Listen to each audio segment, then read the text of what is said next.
Ma'am, I'm going to need you to step away from that badge. The sentence cut through the warm hiss of steamed milk and low morning chatter like something cold slipping under a locked door. At 8:12 on a gray Atlanta morning, every sound inside Bell Street Coffee seemed to pause at once. Ceramic cups hovered halfway to lips. A spoon stopped clinking against porcelain.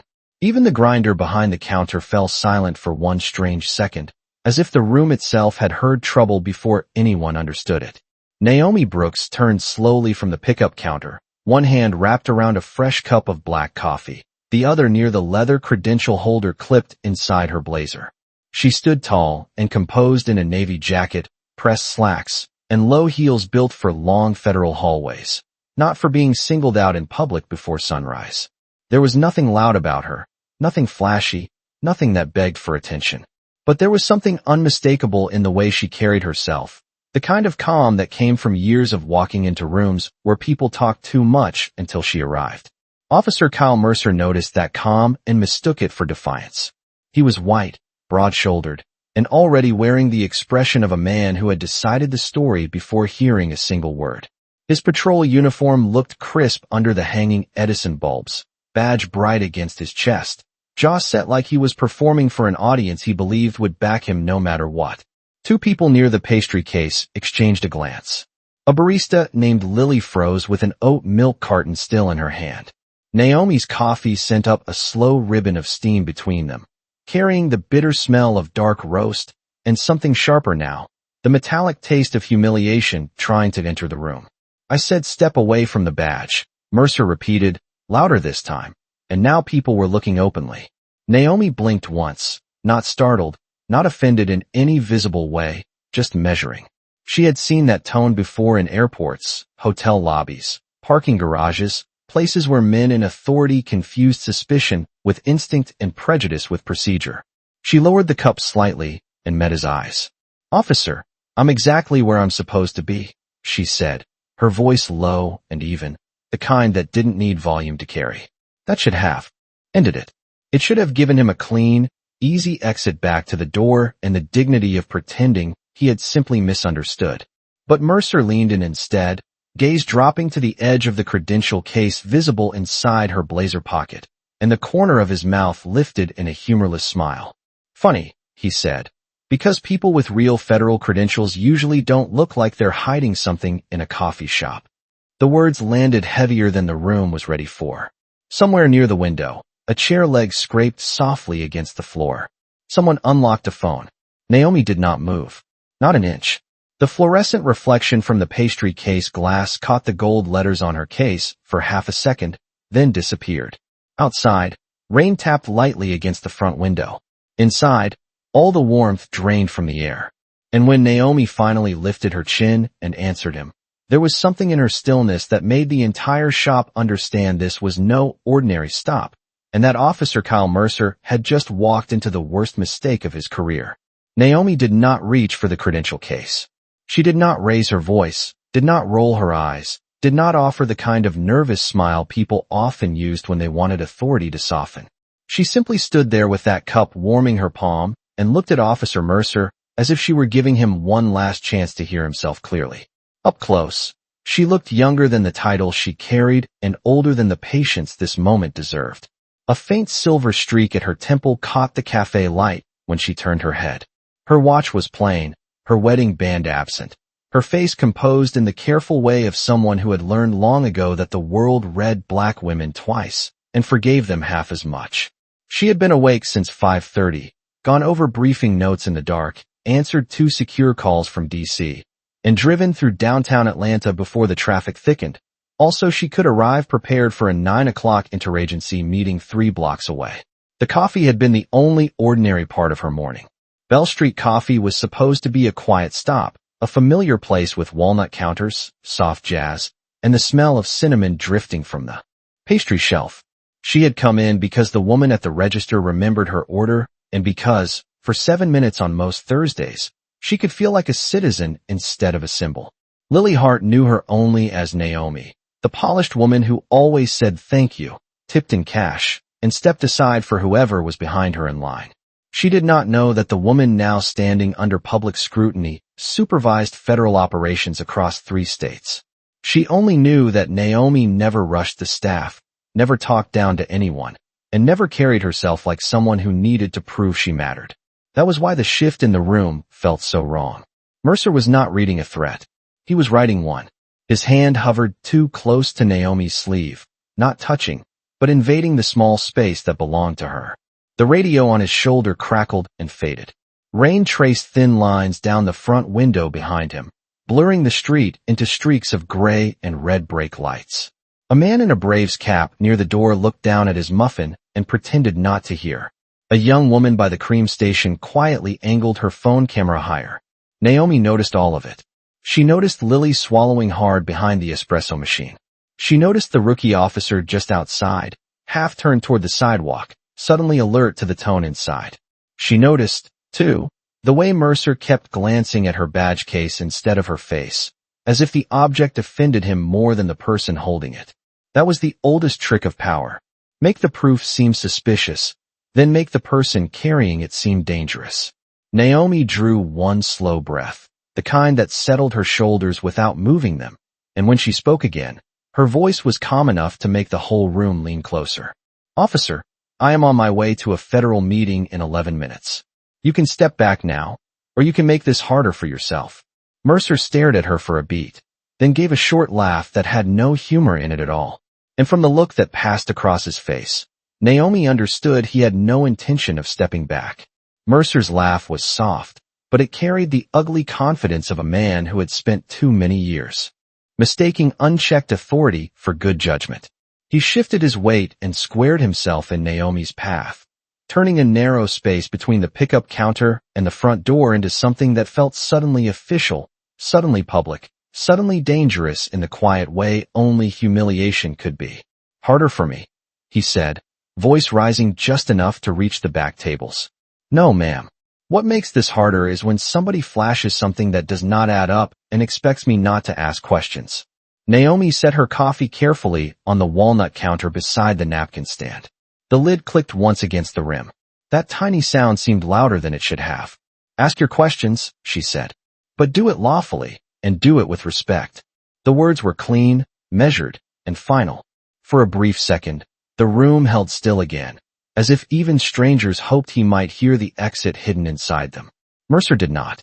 His eyes dropped to the leather case at her blazer pocket, then back to her face, and in that pause Naomi saw exactly what this was becoming. It was no longer about procedure. It was about performance. About a man in uniform deciding that the woman in front of him did not fit the picture in his head, and then choosing to punish reality for refusing to match it. Lily stood behind the espresso machine with both hands flat on the counter now, her cheeks pale beneath the warm cafe lights. She had worked enough morning shifts to recognize irritation, embarrassment, bad dates, and office meltdowns before 8:30. This was different. This had that sharp, airless quality of something crossing a line while everyone watched and hoped somebody else would stop it. Near the door, the young officer outside stepped one foot into the shop, his hand brushing the radio clipped to his vest, but he did not interrupt. Naomi noticed that too. She noticed everything. The student by the cream station pretending to stir sugar that had already dissolved. The older man at the window lowering his newspaper without lowering it enough to seem obvious. The black lens of a phone camera catching light like a second eye. She also noticed the body camera mounted at the center of Mercer's chest, its small indicator blinking steady and red. Good, she thought. Let the truth have its own witness.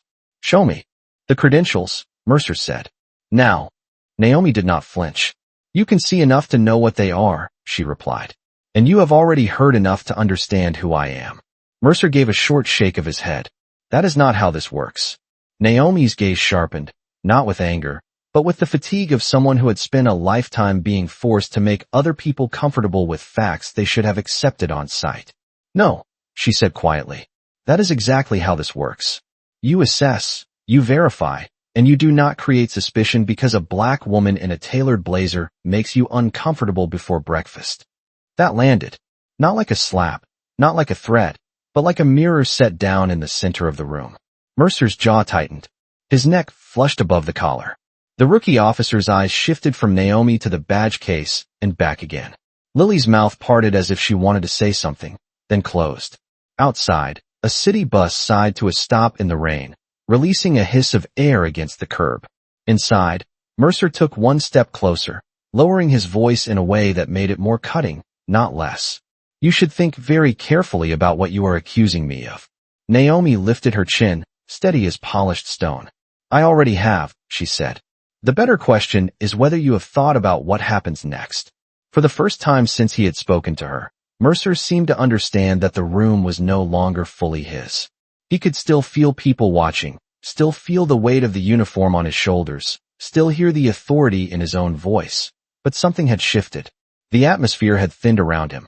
It was no longer simple suspicion pressed onto a stranger.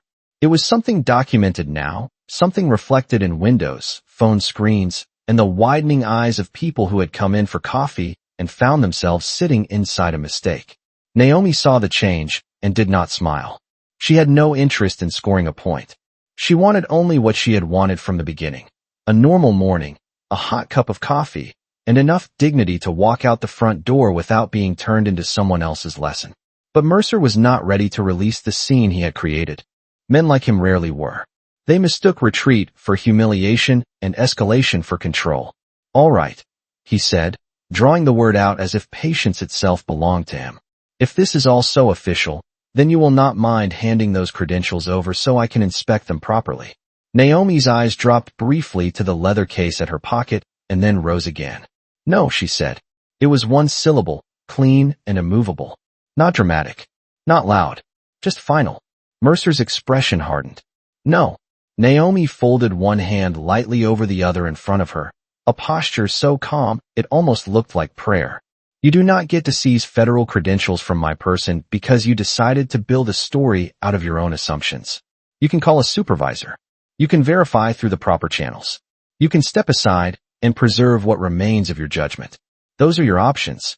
The rookie officer had fully entered the cafe now, rain beating on the shoulders of his dark uniform.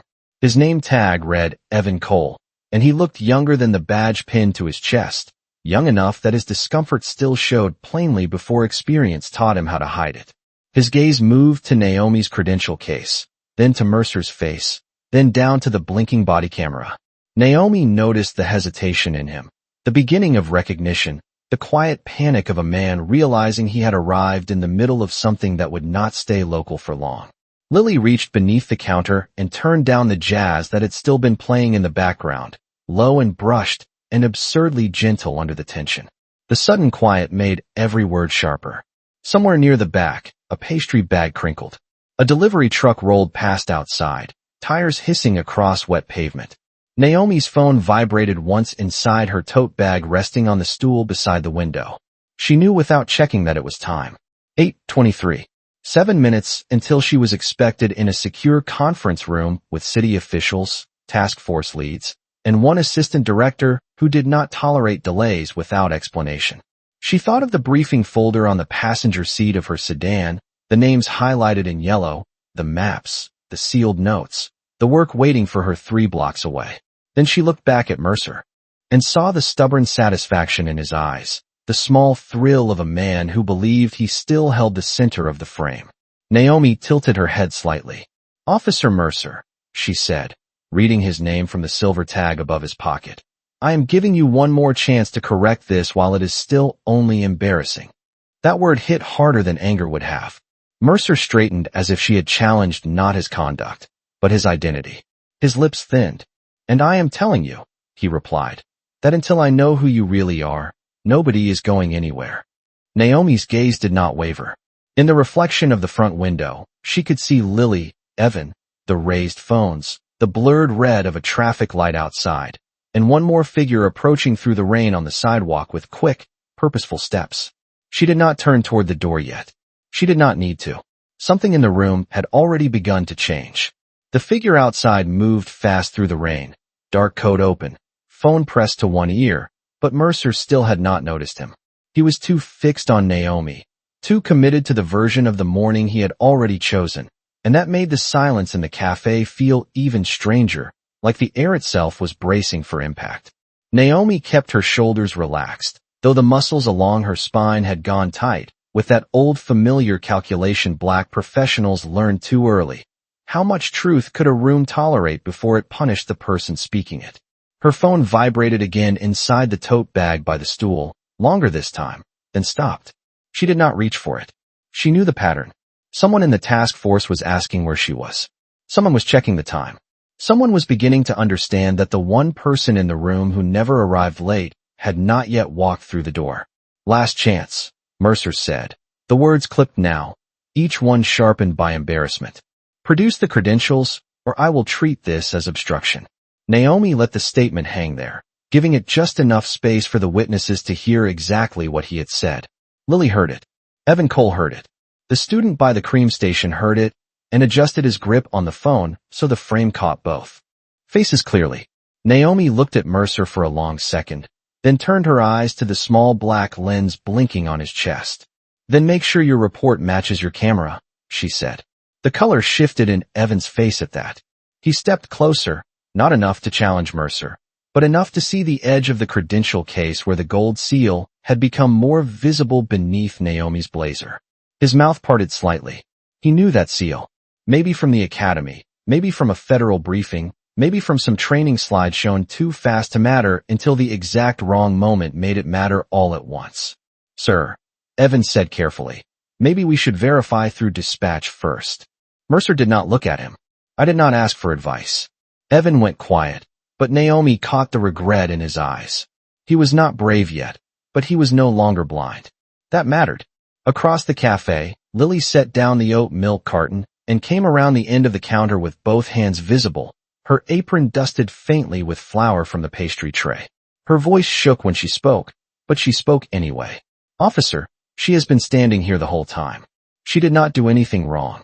She ordered coffee, thanked me, and waited like everybody else. Mercer turned his head just enough to acknowledge her and managed to make even that look like a warning. Ma'am, stay out of police business. Lily flinched, but she did not step back. Naomi saw the courage it took and felt something soften inside her for half a second.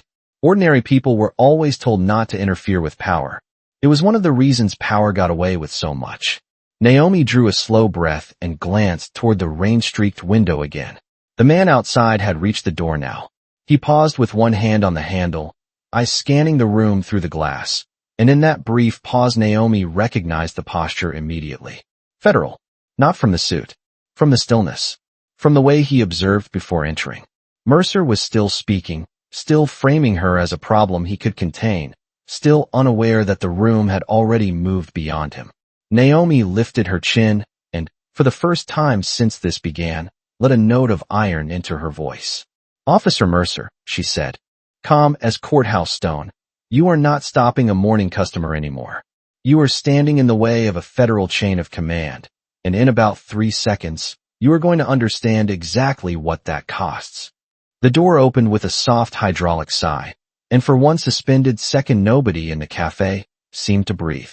Cool rain air slipped inside, carrying the smell of wet pavement and traffic and something cleaner than the tension that had been building under the warm lights all morning. The man at the entrance did not rush.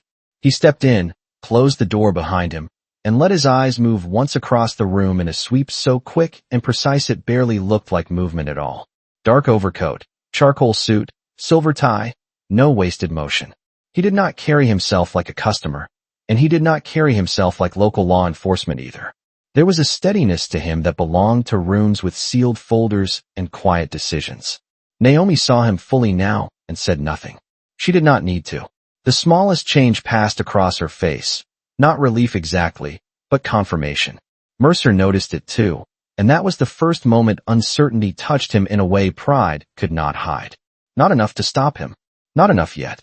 But enough to make him glance toward the door before forcing his attention back onto Naomi like a man trying to hold control by refusing to look away from it.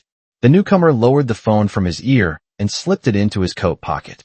He took in Lily behind the counter, Evan Cole near the pastry case, the raised phones, the blinking body camera, the untouched coffee on the walnut counter with steam now gone thin and pale. Outside, rain tapped lightly against the front glass. Inside, even the espresso machine seemed to wait. Naomi stood perfectly still, And in that stillness, there was a kind of gravity that changed the room around her. She was no longer only the woman who had been challenged in public. She was the fixed point every other moving part had finally begun to orbit. Lily felt it. Evan felt it. Even the strangers with muffins and laptops and hurried workday faces felt it without knowing the language for it. This was the moment before truth announced itself, the quiet. Hinge the whole morning had been turning toward. Mercer cleared his throat and straightened, but the gesture looked different now, less like command and more like a man buttoning a jacket against weather that had already reached him. "This area is under police review," he said, directing the words toward the newcomer, trying to widen the scene back into something he could name. The man did not answer at first. He simply looked at Naomi, and his expression sharpened with immediate recognition. Not surprise. Recognition. Respect. Familiar chain of command. Naomi held his gaze for half a beat, and the room absorbed that exchange before anyone spoke. Evan's eyes widened slightly. Lily pressed one hand to the edge of the counter, as if steadying herself against the shift she could feel, but not yet explain. Mercer turned again toward Naomi, and now there was strain beneath his voice, a faint dryness where arrogance had been. "I asked for identification," he said. Naomi's answer came softer than before, and that softness landed harder than volume ever could. "You had it," she said. "You just chose not to believe it." The words settled over the room like dust in sunlight. The newcomer took one measured step forward. His shoes made almost no sound on the polished floor. Somewhere in the back, a paper cup tipped and rolled in a slow circle before coming to rest against a table leg. Nobody bent to pick it up. Nobody looked away. The city beyond the windows kept moving, buses sighing, wipers beating, pedestrians hurrying under umbrellas, but inside Bell Street coffee time had narrowed to one breath, one blink, one final second before the truth would say itself out loud. Then the man in the charcoal suit spoke, and the entire room changed shape around his voice. "Supervisory Special Agent Brooks," he said, clear and formal, each word placed with the weight of a title that did not need explanation. "Washington has been trying to reach you for the last 4 minutes." The sentence did not rise. It did not thunder. It simply arrived, and that made it devastating. Mercer went still so fast it looked unnatural, like his body had received the truth before his mind agreed to it. Evan Cole blinked once, then again, eyes moving from Naomi to the man at the door and back as the meaning locked into place. Lily's hand flew lightly to her mouth. The student by the cream station lowered his phone for half a second, then raised it again with renewed focus, because now this was no longer just an ugly public stop inside a coffee shop. It was evidence. The newcomer stepped forward, rain darkening the shoulders of his coat, and offered Naomi a small nod that carried both apology and urgency. "Daniel Hayes," he said then, though he was not introducing himself to her. He was introducing himself to the room, to the cameras, to the officer whose expression had begun to crack at the edges. "Assistant Director, Federal Bureau of Investigation." Even the old man by the window lowered his newspaper completely at that. Mercer's mouth opened, but nothing came out. For one blinking second, he seemed smaller without moving an inch. The body camera on his chest kept recording. Naomi did not rush to fill the silence. She did not straighten her blazer or reach for her credentials or deliver the kind of triumphant line people imagined in stories like this. She simply stood there in the same place he had stopped her, calm as ever, and let his own choices catch up with him. Daniel's gaze dropped once to the leather case still clipped inside Naomi's blazer pocket, then returned to Mercer. "You detained a federal supervisor on her way to a classified interagency briefing," he said. "In public. Without cause. While on camera."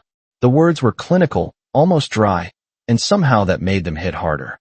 Mercer swallowed. The flush in his face had drained to an uneven gray. "I was only attempting to verify identification," he said, but now the sentence sounded thin, stripped of the confidence it had worn a minute ago. Naomi looked at him then, not with anger, not with satisfaction, but with something far worse for a man like him. "Clarity." "No," she said quietly. "You were attempting to make me explain my legitimacy to you in a room full of strangers because you could not imagine it on sight." Evan lowered his gaze at that. Lily's eyes filled, though she blinked the tears back before they could fall. Daniel did not interrupt Naomi, and that silence from him was its own kind of endorsement. It told the room that her words needed no softening, no translation, no rescue. Mercer glanced toward the front window, as though the rain beyond it might offer some exit that no longer existed. Outside, traffic kept sliding past in blurred red and white streaks, indifferent and relentless. Inside, every witness now understood what had happened. Not misunderstanding, not confusion, not caution, something uglier, something expensive. Daniel drew a slow breath and reached into his coat for his phone. Atlanta field office is already pulling the footage from surrounding businesses, he said. And city council will want to know why a local officer interfered with a federal chain of command over a cup of coffee and a skin color he decided meant suspicion. Mercer shut his eyes for one brief second. When he opened them again, he was no longer trying to control the room. He was trying to survive what it had become. The silence after Daniel Hayes spoke did not break all at once. It loosened slowly, like a room remembering how to breathe after holding too much for too long. Mercer stood with his hands rigid at his sides, no longer performing, no longer asking questions, no longer able to pretend that the camera on his chest had not preserved every choice he had made since the moment he decided Naomi did not belong in her own mourning. Daniel stepped closer, not toward conflict, but toward procedure, and that difference mattered. He held out a hand toward Naomi's credential case, and this time she opened it herself. The gold seal flashed clean beneath the cafe lights. Her name sat there in sharp federal lettering, impossible to reinterpret, impossible to reduce. Lily looked down at the counter for a second as if ashamed she had ever seen Naomi as simply a regular customer with a neat coat and a quiet voice. Evan Cole exhaled through parted lips, the sound barely there, but full of the kind of regret that changes a young officer faster than years of training ever could. Naomi clipped the case back into place and lifted her eyes to Daniel. "I am late," she said, and the steadiness in her tone was almost startling after everything that had happened. Daniel gave a tight nod. "The meeting can wait 3 minutes," he replied. "City council cannot." Then he turned to Mercer. "Your body camera stays on. Your supervisor is on the way. Nobody deletes, edits, or explains anything before legal review." Mercer swallowed once and nodded, because there was nothing else left for him to do. The authority had drained out of him so completely that even his uniform seemed to hang differently, as if cloth itself knew when a man had been emptied by truth. Lily reached for Naomi's coffee, then stopped, glancing up for permission. Naomi looked at the cup, now lukewarm and forgotten beside the napkin stand, and for the first time that morning something softer touched her face. Not a smile, just a release. "Could you make it again?" she asked gently. Lily nodded so fast her ponytail shifted against her apron. "Yes, ma'am," she said, then corrected herself with quiet respect. "Yes, Agent Brooks." Naomi did not correct the title. She just thanked her. 10 minutes later, the cafe no longer felt like a neighborhood stop on a rainy Thursday. It felt like a witness box. A lieutenant from Mercer's department arrived breathless and pale, followed by a woman from the city attorney's office whose heels clicked too sharply on the floor for a place that smelled like espresso and cinnamon. She took one look at Daniel Hayes, one look at Naomi, one look at the phone still raised by strangers who had become evidence, and her expression changed the way storm light changes a street. Statements were taken. Names were written down. Camera angles were noted. The store manager handed over security footage without being asked twice. Evan spoke quietly and truthfully. Lily did too, her voice still shaky but firm where it mattered. Naomi answered questions with the same clean precision she brought to every briefing room in her career. She did not embellish. She did not punish with her words. She did something harder. She stayed exact.